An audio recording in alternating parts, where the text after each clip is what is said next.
Kembali lagi dengan Nogi-kun. Kali ini Mimin akan melanjutkan alur cerita Record of Ragnarok ronde ke-12 antara Sakata Kintoki melawan Dewa Odin. Saat ini di tengah hamparan salju yang dingin, Shimo Haiha terbaring diam. Di sekelilingnya, sorak-sorai umat manusia pecah merayakan kemenangannya. Para tentara Uni Soviet yang dulu menjadi musuhnya kini tercengang. Mereka tak percaya bahwa sang White Death atau kematian putih berhasil menumbangkan seorang dewa. Rekan-rekan seperjuangan dari Shimo Haiha meneriakkan namanya dengan bangga. Namun kegembiraan itu berubah menjadi sebuah kecemasan saat mereka menyadari Shimo tidak bergerak sedikit pun, seolah-olah ia telah mati. Anjing setia dari Shimo berlari menghampirinya.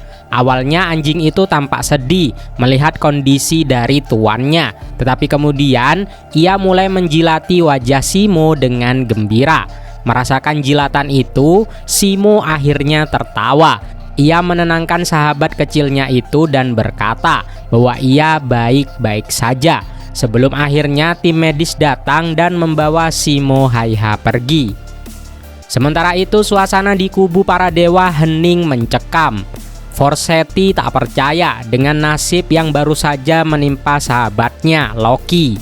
Tiba-tiba Ares tertawa. Dia menolak untuk mempercayai akhir pertarungan tersebut. Ia bersikeras bahwa Shimo Haiha pasti hanya membunuh tiruan Loki yang lainnya. Ares menatap Hermes dan Zeus untuk mencari persetujuan dari ucapannya. Namun Hermes dan Zeus hanya diam membisu. Ares pun panik.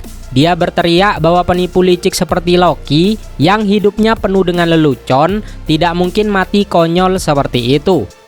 Ia bertaruh Loki pasti sedang bersembunyi di suatu tempat. Namun saat Loki tak kunjung muncul, Ares lalu mencengkram Hermes, menuntut jawaban kemanakah perginya Loki. Dan Ares akhirnya runtuh. Dia menangis dan mengakui bahwa meski Loki bukanlah temannya, ia akan merasa sangat kesepian jika Loki benar-benar tiada. Di sisi lain, Shiva meninggalkan ruangan VIP sambil mengeluh. Dia tak menyangka kematian Loki bisa membuatnya begitu emosional. Sementara Apollo yang sedang dalam pemulihan ditemani oleh Phaeton memuji pertarungan itu sebagai sesuatu yang indah. Di ruangannya, Locke masih takjub Shimo Haiha bisa mengalahkan Loki. Jack the Ripper menyebut momen terakhir pertarungan itu sebagai seni yang terpuji.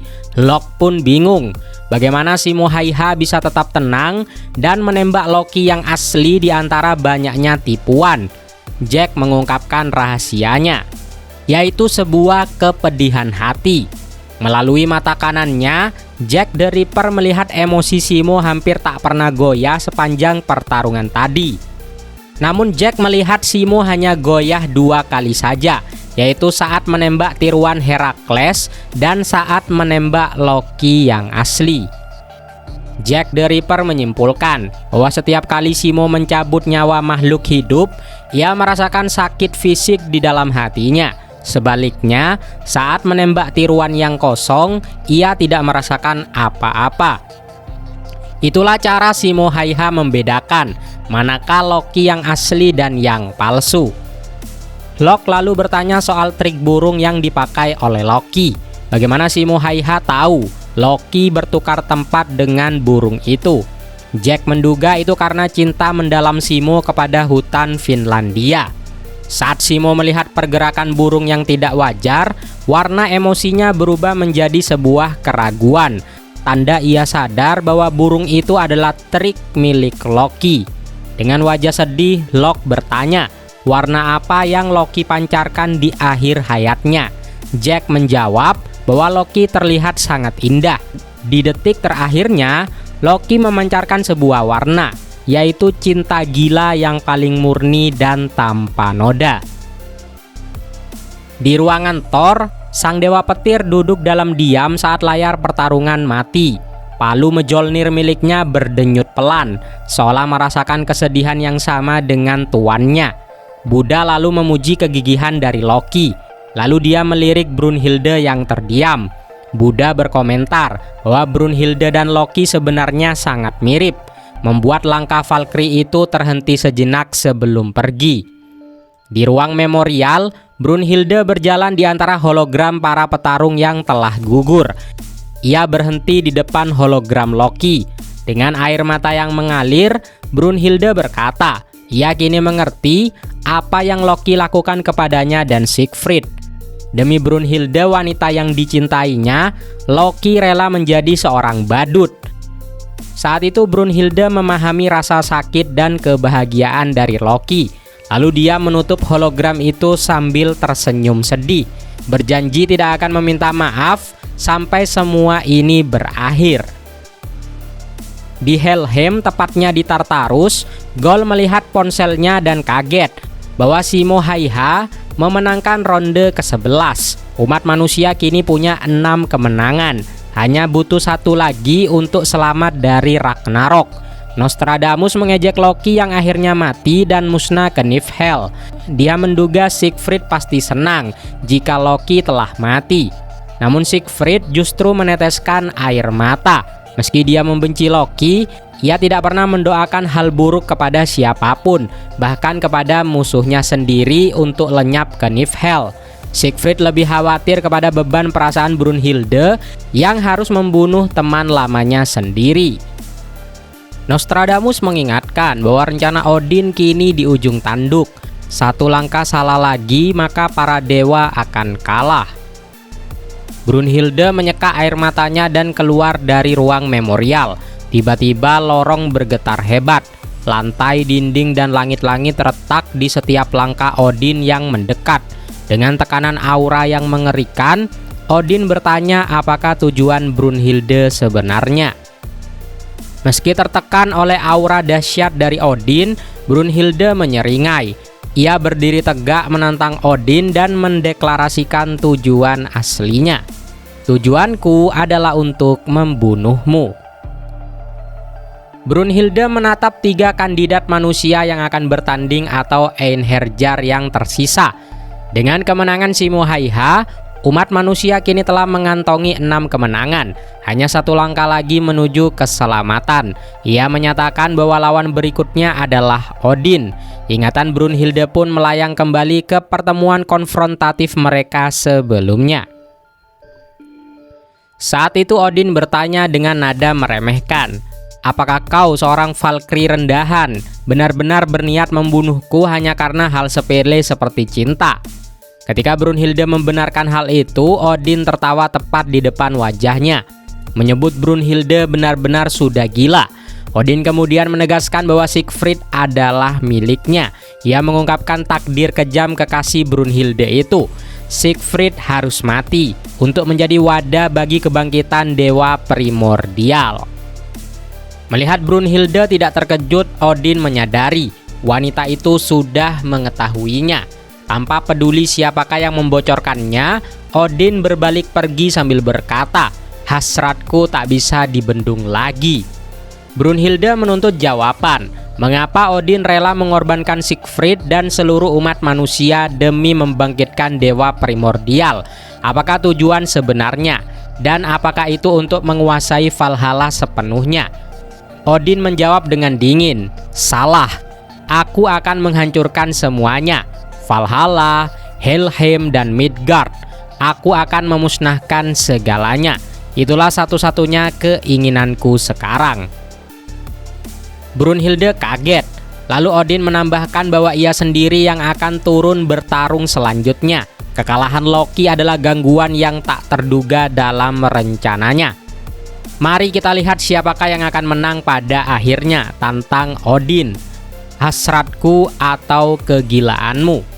Dengan berani Brunhilde menjawab bahwa ia sudah menunggu momen ini seumur hidupnya. Kembali ke masa kini, Brunhilde melihat gambar para kandidat yang berputar. Akhirnya saatnya tiba, gumam dari Brunhilde. Ia memutuskan untuk menyerahkan nasib ini kepada pria yang sejak awal telah ia persiapkan khusus untuk melawan Odin. Pilihannya berhenti kepada satu sosok, satu-satunya manusia yang ia yakini mampu membunuh dewa tertinggi mitologi Nordik itu. tidak lain adalah Sakata Kintoki. Di ruang tunggunya yang didesain menyerupai rumah tradisional Jepang, Sakata Kintoki duduk santai di sebuah teras kayu, menatap kapak raksasa yang tertancap di sebuah batang kayu. Lalu Buddha masuk dan menyampaikan kabar bahwa Odin resmi akan bertarung mewakili dewa di ronde ke-12.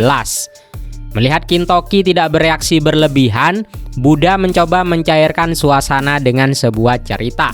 Ia baru saja dari toko memborong permen favoritnya dan bertemu Shiva beserta gengnya.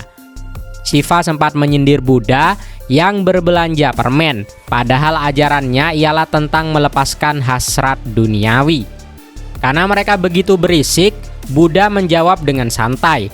Terlalu terikat kepada keinginan untuk melepaskan suatu keterikatan adalah sebuah bentuk keterikatan juga. Buddha tertawa, berharap Kintoki bisa melihat wajah bodoh dari Shiva saat mendengar jawaban itu. Kintoki tersenyum dan berterima kasih kepada Buddha, tetapi ia meyakinkan sahabatnya itu bahwa ia tidak tegang sama sekali. Aku bukanlah tipe orang yang butuh dicairkan suasananya, canda dari Kintoki. Buddha memutuskan untuk mempercayainya, namun ia meminta satu hal. Kintoki harus kembali hidup-hidup karena mereka masih punya hutang pertandingan ke-100 mereka. Kintoki bangkit dan berjalan menuju batang kayu itu. Ia mengusulkan agar pertandingan ke-100 mereka nanti adalah sebuah pertandingan konsep Hapa Sumo atau adu dorong telapak tangan. Buddha pun setuju dan mereka akan melakukannya segera setelah Kintoki kembali. Aku cuma pergi sebentar kok, ujar Kintoki secara santai, seolah hanya akan pergi ke warung saja. Dan aku cuma perlu membereskan si orang tua yang menyebalkan itu. Buddha mengingatkan bahwa Odin sangatlah kuat. Lalu Kintoki menjawab, aku tahu, tetapi aku tidak khawatir. Dengan enteng ia mencabut kapak raksasanya hanya dengan satu tangannya saja dan mengayunkannya dengan leluasa. Sambil memanggul kapak di bahunya, Sakata Kintoki membuat deklarasi yang tenang namun mematikan. Aku akan membunuh Odin. Ia pun bergumam bahwa dirinya dan Odin sebenarnya memiliki satu kesamaan dalam tujuan akhir mereka. Di tengah panggung arena Valhalla, Heimdall membuat pengumuman yang mengguncang. Ragnarok kini memasuki fase terakhir, hanya tersisa 2 ronde lagi. Kemenangan di ronde ke-11 membuat umat manusia memimpin dengan skor 6-5. Artinya, dengan satu kemenangan lagi, kemenangan manusia dalam Ragnarok sudah akan dipastikan. Heimdall berseru bahwa para dewa kini benar-benar terdesak ke dinding. Ini adalah situasi yang belum pernah terjadi sebelumnya. Ia bertaruh tidak ada lagi dewa yang berani menyebut Ragnarok hanya sebagai permainan. Harga diri para dewa kini dipertaruhkan sepenuhnya pada ronde ke-12 ini. Pertandingan yang haram hukumnya bagi mereka para dewa untuk kalah. Suasana tegang menyelimuti kedua kubu. Di lorong masuk manusia, Buddha berjalan berdampingan dengan Sakata Kintoki, merasakan gemuruh penonton. Buddha bertanya, apakah Kintoki merasa siap untuk melawan Odin? Kintoki lalu memukul dadanya dengan kepalan tangan kiri, memberi isyarat bahwa dia saat ini percaya diri.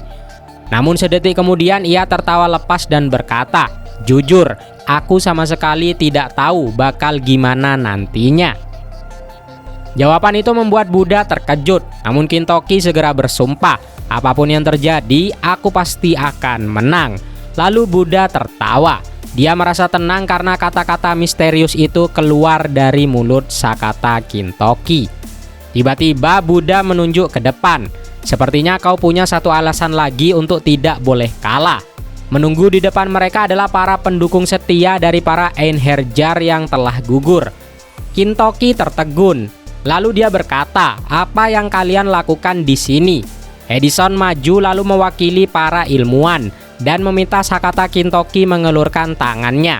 Edison lalu menggenggam tangan Kintoki dan berteriak, arus bolak-balik, arus searah, inilah pengisian energi. Kintoki dan Buddha bingung karena tidak ada efek apa-apa. Tetapi Edison menjelaskan bahwa Kintoki baru saja menerima kekuatan seluruh umat manusia. Einstein tertawa melihat betapa tidak ilmiahnya hal itu. Dan Edison setuju sambil mengutip apa yang mungkin akan dikatakan oleh Tesla. Sains menerangi dunia, tetapi perasaanlah yang menerangi hati kita. Selanjutnya Zhang Fei menenggak alkoholnya. Dia berkata Kintoki tidak boleh kalah karena ceritanya akan membosankan jika berakhir di sini. Liu Bei menambahkan bahwa perasaan kelima petarung yang telah musnah kini ada di pundak Kintoki. Lalu para pesumo melakukan gerakan Shiko, menyemangati Kintoki untuk menunjukkan Buchi Kamashi atau sebuah serudukan yang dahsyat demi Raiden. Dan para Spartan memberikan hormat dengan perisai mereka kepada Sakata Kintoki.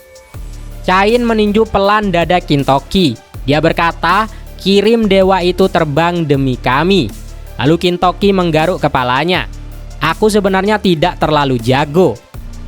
Saat Heimdall mulai bersiap memperkenalkan petarung, Kintoki mengangkat tinjunya ke arah mereka semua. Terima kasih atas perasaan kalian.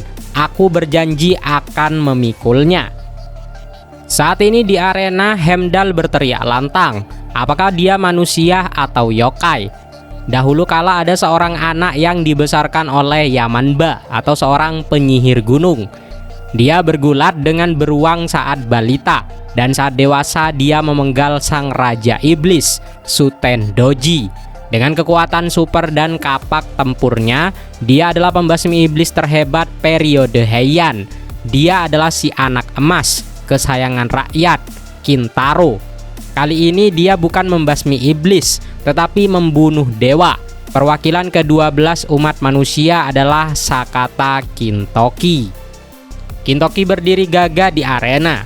Lalu tiba-tiba ia melihat sebuah ubin lantai terangkat. Dari bawah tanah muncul seorang gadis yang meminta maaf karena membuatnya menunggu. Dia adalah Valkyrie ke-12, Skekjol. Dengan gugup dan gemetar, Skekjol bertanya, apa benar tidak apa-apa kalau aku yang dipilih untuk pertandingan penting ini? Kak Brunhilde pasti lebih baik. Kintoki meletakkan tangan di bahu gadis itu.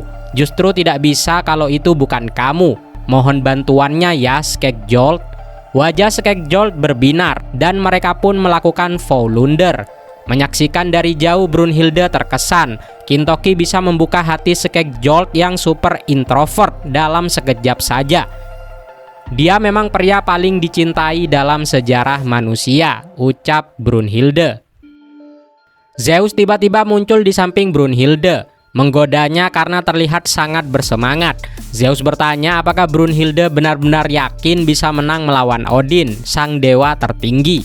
Brunhilde menjawab dengan mantap. Kintoki adalah petarung anti Odin, dan satu-satunya yang bisa menarik kekuatan Kintoki hingga batas maksimal adalah Skekjol. Kekuatan rune dari Skekjol adalah Axe Time atau zaman kapak. Skekjol berubah menjadi sebuah cahaya dan menyatu dengan kapak dari Kintoki, mengubahnya menjadi senjata suci. Dengan bentuk baru yang lebih menakjubkan. Anak-anak manusia bersorak kagum dan Buddha pun tersenyum. Dia benar-benar merebut hati semua orang dalam sekejap, ucap Buddha. Untuk pertama kalinya dalam 7 juta tahun sejarah, umat manusia percaya bahwa hari di mana mereka melampaui kehendak dewa telah tiba.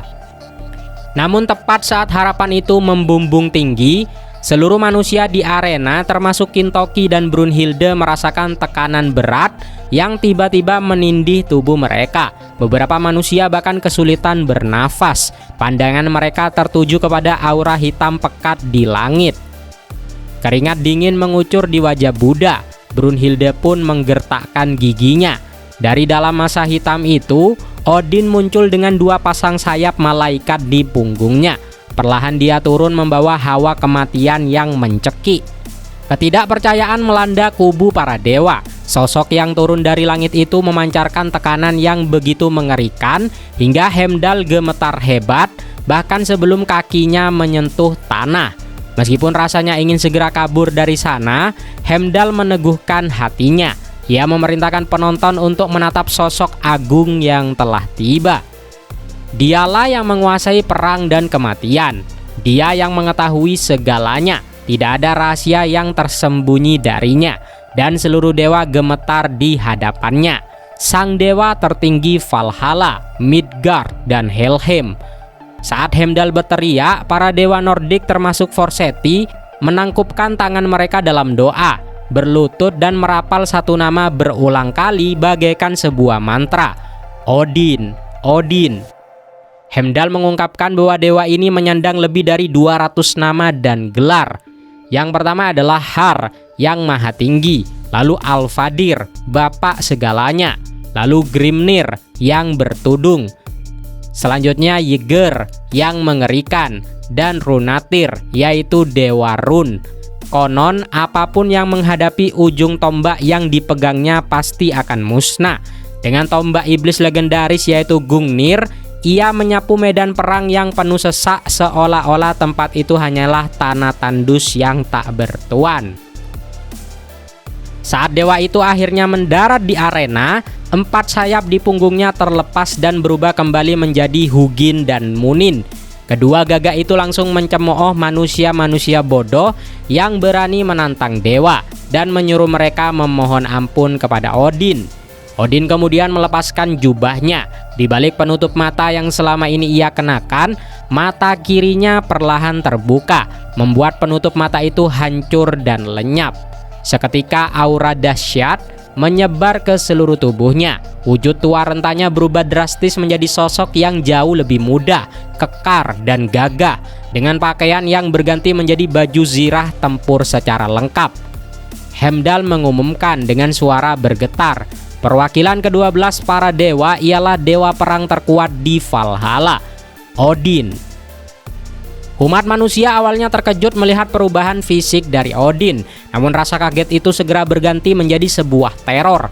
Hanya dengan melihatnya, tubuh mereka gemetar tak terkendali. Pikiran untuk menang atau bahkan sekedar melawan terasa sangat mustahil di hadapan sosok ini. Bahkan sebagian dewa merasa sesak nafas melihat wujud asli dari Odin yang belum pernah mereka saksikan sebelumnya. Baik manusia maupun dewa secara naluriah paham Odin adalah entitas suci yang mutlak dan tak tersentuh. Zeus mengakui ini pertama kalinya ia melihat wujud tempur dari Odin. Brunhilde menatap dengan cemas, sementara Shiva tertawa kagum melihat betapa hebatnya sosok itu. Aphrodite, Thor, Hermes, dan Ares pun terpaku, dengan Ares yang menelan ludah karena ketakutan. Ronde ke-12 Ragnarok Odin versus Sakata Kintoki resmi dimulai. Kintoki mengangkat kapaknya, lalu Odin menatapnya dengan dingin. Teringat pertemuan singkat mereka di ronde ke-10.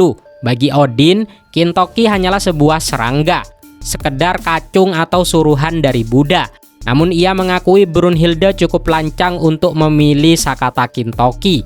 Lalu Odin mengangkat Gungnir, menantang Kintoki untuk menunjukkan kekuatannya.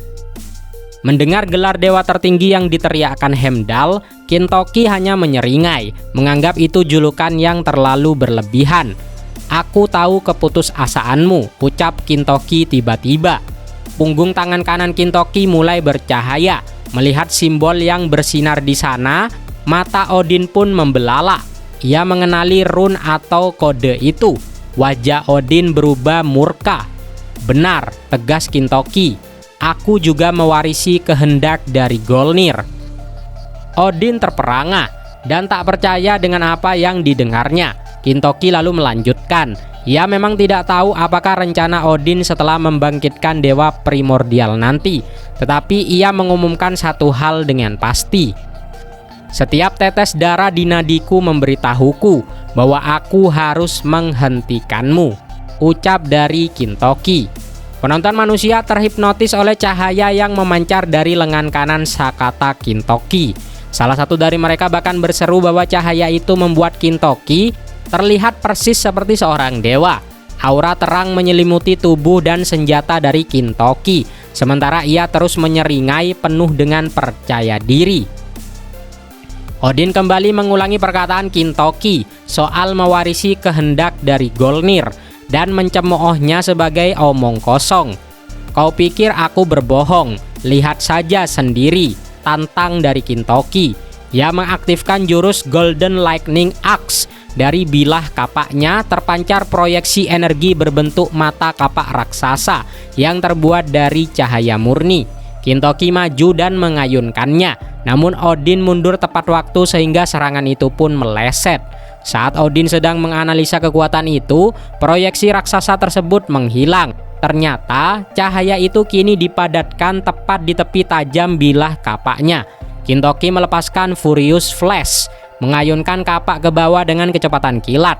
Odin terpaksa menangkis serangan itu dengan tombak Gungnir. Heimdall terpukau. Ia bertanya-tanya teknik macam apa yang digunakan oleh Kintoki.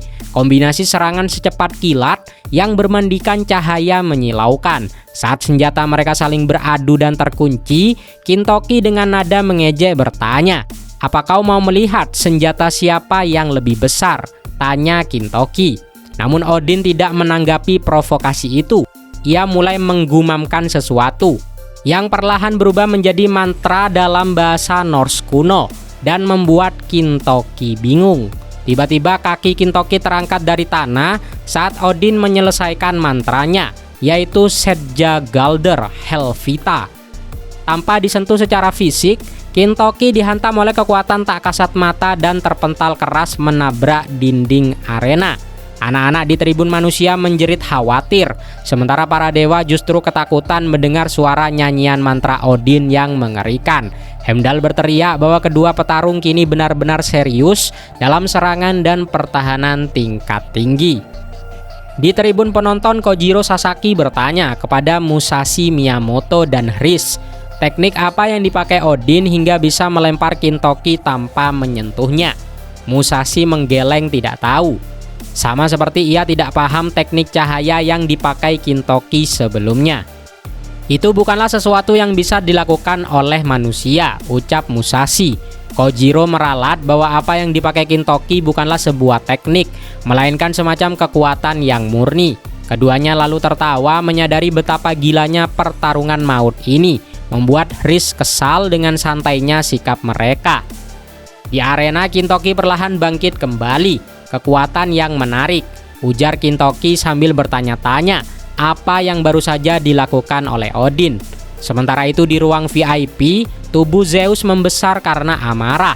Ia menghancurkan lengkungan gerbang di atas mereka dan menuntut penjelasan dari Brunhilde. Zeus tahu Kintoki baru saja menggunakan kekuatan suci atau divine power. Lebih dari itu, Zeus mengenali tanda di tangan kanan Kintoki. Itu adalah rune milik Dewa Purba atau Dewa Primordial. Kau pikir aku tidak akan sadar, ancam dari Zeus. Ia ingin tahu mengapa rune yang seharusnya tidak ada itu muncul kepada Kintoki, dan siapakah sebenarnya Sakata Kintoki itu. Dengan tenang Brunhilde menjawab, Sakata Kintoki tak diragukan lagi adalah seorang manusia. Namun dia adalah satu-satunya manusia yang memiliki darah Dewa Primordial dan mengalir di nadinya. Jawaban itu membuat Zeus kaget.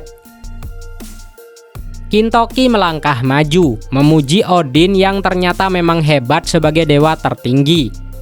Lalu karena Kintoki memegang rune Dagas dan telah mengklaim mewarisi kehendak Golnir, Odin bertanya, seberapa banyak yang diketahui oleh Sakata Kintoki?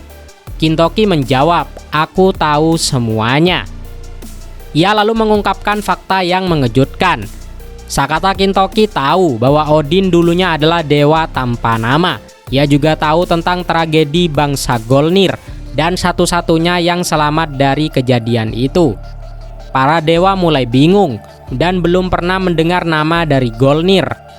Aphrodite berkomentar bahwa Kintoki sepertinya tahu rahasia Odin yang bahkan para dewa pun tidak tahu. Shiva masa bodoh dan hanya ingin tahu siapakah yang lebih kuat. Sementara Thor duduk diam, merenungkan perkataan itu. Ares mencoba menertawakan ucapan Kintoki sebagai ucapan orang yang mabuk. Namun Hermes membentaknya agar diam. Hermes menatap serius, menyadari situasi ini bukan lagi bahan tertawaan. Odin bergumam menyebut nama Golnir pada dirinya sendiri. Lalu flashback pun muncul. Narasi beralih ke masa lalu yang sangat jauh. mengungkap siapakah bangsa Golnir itu. Mereka adalah kelompok dewa yang menyedihkan dan dihapus paksa dari sejarah Valhalla akibat tragedi yang lahir dari keyakinan seorang dewa primordial tertentu. Ini berkaitan dengan kebenaran dunia dan Ragnarok itu sendiri. Di masa lampau, seorang dewa purba bernama Eirin. Dia adalah sang dewi cahaya agung, menggunakan kekuatannya untuk memekarkan bunga di tamannya. Dia memiliki seorang suami yang juga seorang dewa purba atau primordial. Suaminya datang dengan penuh semangat. Sang suami memberitahu Eirin bahwa ia telah menyelesaikan cetak biru atau blueprint untuk sepasang sarung tangan yang ia bicarakan. Suaminya berceloteh panjang lebar bahwa sarung tangan itu tipis, namun terbuat dari serat orichalcum super padat. Dan sarung tangan itu mampu menahan serangan apapun. Eirin memuji suaminya. Sang suami dengan bangga menamai sarung tangan itu sebagai Jarngreipr. Ia berkata sarung tangan itu bisa membantu siapapun memegang material berbahaya, meski mungkin terlalu berat untuk digunakan oleh orang biasa. Sebagai catatan, Jarngreipr kelak dikenal sebagai sarung tangan besi milik Thor. Eirin tersenyum dan berkata bahwa setiap kali suaminya menemukan sesuatu, ia bertingkah seperti anak kecil. Suaminya adalah sang dewa penemu agung bernama Golnir. Dia tersenyum lebar dan berkata, menciptakan sesuatu yang belum pernah dilihat siapapun adalah alasan dari keberadaanku. Dewa purba inilah yang kelak akan menulis teks terlarang, yaitu Kitab Golnir. Di dalam Kitab Golnir berbunyi, cinta tidak cemburu, cinta tidak sombong, cinta tidak memegahkan diri. Cinta adalah penunjuk jalan yang membawa kita lebih dekat pada kebenaran dunia. Oleh karena itu, aku memilih untuk menulis buku ini dengan cinta dan keyakinan. Di masa lalu yang sangat jauh, terdapat 11 pembunuh dewa atau God Slayer yang terdiri dari entitas bernama Yggdrasil dan 7 dewa purba yang berkhianat mendukungnya. Untuk menghadapi mereka, 77 dewa purba lainnya bangkit untuk melawan, memicu sebuah perang besar antar para dewa purba yang disebut sebagai Ragnarok yang asli atau original Ragnarok. Namun kekuatan Yggdrasil terlampau dahsyat. Ke-77 dewa purba tumbang satu persatu. Hanya dengan 11 musuh itu mampu membantai mereka secara sepihak. Lebih dari separuh dewa purba telah dikirim ke Niflheim. Sementara sisanya terpaksa terus memindahkan markas demi untuk bertahan hidup. Di markas mereka yang porak-poranda, keputusasaan pun melanda. Seorang dewa purba berwajah Fir'aun menyatakan bahwa mereka telah kehabisan segalanya. Pilihannya hanya ada 2, menyerah atau musnah. Namun Eirin sang dewi cahaya berdiri tegak. Ia bersumpah untuk terus bertarung sampai akhir demi rekan-rekannya yang masih hidup, mencoba membangkitkan semangat mereka. Tiba-tiba Golnir berlari masuk membawa sebuah bola besar. Golnir berteriak bahwa ia akhirnya berhasil menciptakannya tepat waktu. Eirin mencoba menenangkan suaminya yang histeris, namun Golnir meminta semua orang untuk mendengarkannya. Salah satu dewa meragukan ciptaan dari Golnir, mengingat senjata apapun tak mempan terhadap Yggdrasil. Golnir pun setuju. Mereka tak punya kekuatan untuk membunuh para Yggdrasil. Itulah sebabnya ia menciptakan bola itu, yang ia namai sebagai Gleipnir. Dengan ini kita bisa menyegel ke-11 dari mereka, termasuk para Yggdrasil, seru dari Golnir. Seorang dewa purba berjanggut kambing memotong penjelasan teknis Golnir dan langsung bertanya intinya, apakah benda itu benar-benar bisa menyegel para Yggdrasil?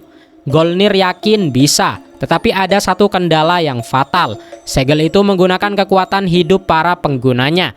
Untuk menahan makhluk sekuat Yggdrasil, jumlah kekuatan hidup yang dibutuhkan tak terhingga. Artinya, Gleipnir akan terus menyedot nyawa mereka sampai segel berhasil. Bahkan jika itu sukses, Golnir memperkirakan lebih dari separuh dari mereka akan mati atau masuk ke Niflheim. Dewa berjanggut kambing itu tertawa dan menyebut Golnir bodoh karena menganggap itu sebagai sebuah kendala. Jika itu bisa menyegel Yggdrasil, nyawa kami adalah harga yang sangat murah, seru dari dewa itu. Para dewa purba lainnya termasuk Eirin pun setuju. Izanagi lalu segera menyusun rencana pertempuran, mempertaruhkan segalanya pada penemuan sang dewa penemu agung. Golnir menangis terharu melihat tekad dari rekan-rekannya. Lalu di sebuah tanah yang tandus, Yggdrasil dan para God Slayer mengepung sisa dewa purba. Odin saat itu mengejek para dewa yang tersudut, namun Izanagi tersenyum. Semuanya telah sesuai rencana. Lalu langit pun terbuka dan bola Gleipnir berada di pusatnya. Golnir memberikan aba-aba. Para dewa purba mengulurkan tangannya, menyerahkan nyawa mereka untuk mengaktifkan Gleipnir. Rencana bunuh diri itu berhasil. Yggdrasil dan para God Slayer tersegel, namun harganya sangat mahal. Sebagian besar dewa purba musnah ke Niflheim. Dewa yang berjanggut kambing itu mati sambil tertawa dan memuji kejeniusan dari Golnir. Di tengah puing-puing, Eirin yang kehilangan lengan kirinya mencari suaminya. Ia menemukan Golnir ternyata masih hidup, namun kedua kakinya telah lenyap. Golnir menangis, bertanya pada Gleipnir mengapa ia disisakan sementara teman-temannya mati. Eirin memeluknya, meyakinkan Golnir bahwa penemuannya telah menyelamatkan dunia. Dan Valhalla pun kembali damai. Namun kedamaian membawa dilema baru bagi 7 dewa purba yang selamat, termasuk Golnir, Eirin, Izanagi, dan Dewa Fir'aun. 6 dari mereka mengadakan sebuah pertemuan rahasia. Masalah baru terjadi. Sesaat sebelum disegel, Yggdrasil menanamkan rune mereka ke dalam harta karun dan menyebarkannya ke seluruh dunia. Selama rune itu ada kemungkinan seseorang akan beresonansi dengannya dan memecahkan segel dari Gleipnir. Jika segel pecah, kiamat akan terjadi lagi. Dewa yang mirip dengan Fir'aun mengusulkan untuk menghapus eksistensi Yggdrasil dari sejarah. Mereka akan menciptakan sebuah sejarah palsu, dan seiring waktu, kepalsuan itu akan menjadi sebuah kebenaran yang baru. Eirin dengan berat hati setuju. Ia takut catatan tentang Yggdrasil akan menjadi sebuah belenggu bagi generasi dewa baru. Tepat saat kesepakatan tercapai, Golnir masuk dengan kaki palsu kayunya dan berteriak tidak akan melakukan hal itu. Golnir berpendapat, sejarah bukanlah baik atau buruk. Sejarah adalah fakta yang harus diceritakan apa adanya. Semua dewa berhak tahu kebenaran tentang Ragnarok yang asli.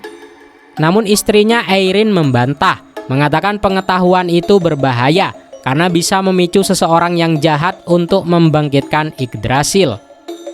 Golnir bersikeras, kebenaran akan selalu terungkap. Jika kita menyembunyikannya dan jatuh ke tangan yang salah, itulah akhir dunia yang sebenarnya. Golnir menunjukkan tubuhnya yang perlahan hancur. Waktu mereka tidak banyak. Menyembunyikan kebenaran sebelum mati adalah tindakan yang tidak bertanggung jawab. Namun Golnir kalah suara, tidak ada yang mendukungnya, bahkan istrinya sendiri, yaitu Eirin. Eirin lalu meminta maaf, lalu menggunakan sihir Pustelva untuk mengikat Golnir dengan rantai cahaya. Golnir memohon agar mereka segera sadar. Menyegel Yggdrasil adalah satu hal, tetapi menghapus kebenaran berarti mereka lari dari sebuah tanggung jawab. Mereka harus mewariskan kegagalan mereka sebagai sebuah pelajaran. Tetapi dewa yang mirip dengan Fir'aun dan yang lainnya percaya bahwa segel Gleipnir akan abadi. Sejarah kelam itu pun ditulis ulang. Golnir dipenjara dan dicap sebagai tahanan beresiko tinggi. Namun pada suatu hari, pintu sel Golnir terbuka. Sekelompok dewa muda yang dipimpin murid terbaik Golnir bernama Veldis datang untuk membebaskannya. Veldis menggunakan lonceng tidur ciptaan Golnir bernama Svengar untuk melumpuhkan para penjaga. Veldis dan 15 murid lainnya berjanji akan menjadi kaki dan tangan Golnir untuk mencari kebenaran dunia. Namun Golnir menolaknya. Ia memarahi mereka sebagai orang yang bodoh. Kalian adalah para dewa baru. Tugas kalian adalah hidup bahagia di dunia baru ini, bukan terseret dalam urusan orang tua dari dunia lama, ucap Golnir. Golnir mengambil sebuah cermin tangan bernama Jotunspegel dari tas Veldis. Alat itu bisa menciptakan perisai yang memblokir semua indera. Golnir menyuruh Veldis menggunakan alat itu untuk membuat desa tersembunyi bagi mereka sendiri agar aman dari hukuman para dewa purba lainnya. Veldis ragu, tetapi Golnir memberikan kalung keberuntungannya kepada murid kesayangannya itu. "Aku mengandalkanmu, Veldis. Sekarang pergilah. Aku punya tugas yang harus kuselesaikan sendiri." Sejak saat itu Golnir menjadi buronan sambil bersembunyi dari 6 dewa purba lainnya, dan melawan tubuhnya yang kian rapuh. Golnir terus menulis. Ia menulis tentang sejarah yang dihapus, yaitu tentang Yggdrasil dan bahkan cara memecahkan segel dari Gleipnir. Ia menuangkan seluruh kebenaran itu ke dalam suatu buku, semata-mata mengikuti keyakinannya sendiri. Dan itulah kelahiran dari Kitab Golnir yang misterius. Setelah pelarian Golnir, para dewa purba melaksanakan rencana mereka. Mereka merangkai sejarah palsu dan merapal mantra dahsyat yang menimpa seluruh dunia. Ingatan para dewa diubah total. Eksistensi Yggdrasil dan segala hal yang berkaitan dengannya dihapus bersih dari sejarah. Namun ada satu masalah, ingatan Golnir tidak bisa diubah. Di markas mereka, dewa purba bermata perban memantau bola kaca raksasa, sementara yang lain mendesak Eirin untuk memberitahu lokasi dari suaminya. Dengan mata yang sembab, Eirin tersenyum pahit. Jika dewa penemu agung ingin bersembunyi, bahkan istrinya sendiri tak akan bisa menemukannya. Dia memang selalu begitu, ucap Eirin. Tiba-tiba dewa bermata perban berteriak, "Dia ada di dekat sini." Pintu terbanting terbuka. Golnir masuk dengan santai. Dia pun tertawa. "Aku tahu kalian pasti akan merasakanku." Eirin langsung berlari dan memeluk suaminya erat-erat. Reuni itu penuh dengan haru, namun terjadi secara singkat. Dewa yang mirip dengan Firaun dengan berat hati mengingatkan realitas yang pahit. Di dunia damai yang baru saja mereka ciptakan, keberadaan Golnir adalah sebuah ancaman terbesar. Demi kedamaian, Golnir harus lenyap. Semua dewa purba menunduk sedih, tetapi Golnir justru naik ke atas meja. "Aku tahu itu, tetapi sebelum aku pergi, aku ingin pamer sedikit, karena aku telah membuat sesuatu." Golnir mengeluarkan sebuah buku. Ini adalah mahakaryaku, Kitab Golnir. Di dalamnya, ia telah mencatat segalanya. Sambil tersenyum, Golnir berkata ia akan mempercayakan buku ini kepada masa depan. Ia mulai merapal janji dan mantra, menyuntikkan kekuatannya ke dalam buku itu. Sebelum Eirin sempat mencegahnya, Golnir menggunakan seluruh nyawanya untuk menyelesaikannya. Tubuh Golnir retak seketika dan mulai hancur berkeping-keping. Ia jatuh ke pelukan dari Eirin. Dengan nafas yang tersengal, Golnir berkata, "Aku percaya kepada masa depan dan kepada anak-anak kita." Ia lalu meminta maaf kepada Eirin karena egois sampai akhir hidupnya. Eirin menangis sambil tersenyum. "Itulah sebabnya aku sangat mencintaimu," ucap Eirin. Golnir berterima kasih untuk segalanya, lalu tubuhnya musnah sepenuhnya menuju Niflheim. Eirin membuka kitab Golnir. Isinya benar-benar memuat segalanya, di mana berisi penciptaan dunia, pembantaian Yggdrasil, Ragnarok yang asli dan cara kerja dari Gleipnir, dan bagaimana cara melepaskan ikatannya. Namun yang membuat Eirin menangis karena Golnir menulis bahwa teman-temannya para dewa purba adalah pahlawan yang berjuang demi perdamaian. Dewa yang mirip dengan Firaun meminta maaf. "Kita tidak bisa membiarkan buku ini ada, dan kita harus membakarnya." Awalnya api biasa tidak mempan. Keenam dewa purba terpaksa menggunakan nyawa mereka sebagai bahan bakar. Merapal sebuah mantra Elonegel, api dahsyat pun melalap buku itu hingga menjadi abu. Dewa yang mirip dengan Firaun meneteskan air mata dan merasa inilah satu-satunya jalan.